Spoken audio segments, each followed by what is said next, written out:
फौज को कंट्रोल कौन करेगा और कमांडर इन चीफ कौन होगा? सूडान क्यों तबाह हो रहा है? तनाज़े की बुनियाद क्या है?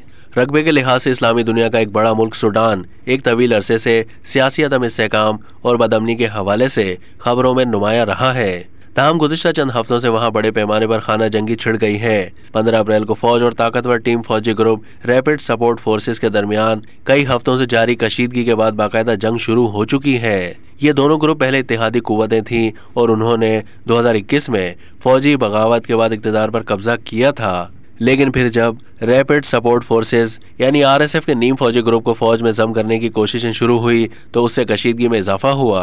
इस तनाज़े में अहम सवाल ये था कि जम होने के अरसे के दौरान फौज को कंट्रोल कौन करेगा और कमांडर इन चीफ कौन होगा। तजियाकारों के मुताबिक सूडान में जो कुछ हो रहा है वो मुल्क का कंट्रोल संभालने के लिए हुसूल इक़्तिदार की जंग है। ये जंग ज्यादातर दारुल हुकूमत खर्तूम और उसके आसपास के इलाकों में लड़ी जा रही है, लेकिन मुल्क के दीगर इलाकों बल्कि पड़ोसी दारफोर के इलाके तक जंग की आग फैल चुकी है।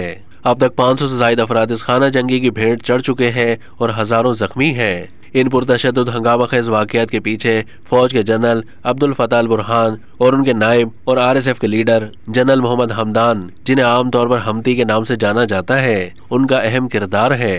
2019 में सूडान पर एक तवील अरसे तक हुक्मरानी करने वाले सदर उमर अल बशीर की हुकूमत के खात्मे के बाद वहाँ एक कमजोर सिविलियन हुकूमत कायम करने की कोशिशें की गई थी, लेकिन अक्टूबर 2021 में अल बुरहान और हमती ने मुश्तरका बगावत के जरिए इस हुकूमत का तख्ता उलट दिया था। अल बुरहान का ताल्लुक शुमाली सूडान से है और वो पेशा वराना फौजी हैं जो सदर उमर अल बशीर के 30 साल दौरे इक़्तिदार में निचले ओहदे से तरक्की करके जनरल के ओहदे तक पहुंचे थे।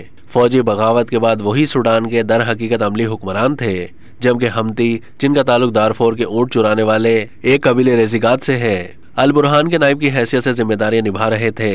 बगावत के नतीजे में जो सियासी बहरान पैदा हुआ था उसे ख़त्म करने के लिए फौज और सिविल रहनुमाओं ने मिलजुल कर समझौते की कोशिश शुरू की, लेकिन इस मुआहदे में सबसे बड़ी रुकावट उस वक्त पेश आई जब RSF को बाकायदा फौज में शामिल करने का मुतालबा सामने आया। कशीदगी उस वक्त मजीद बढ़ी जब हमती को अल बुरहान के नायब की जगह उनके बराबर का ओहदा देने का मुतालबा किया गया।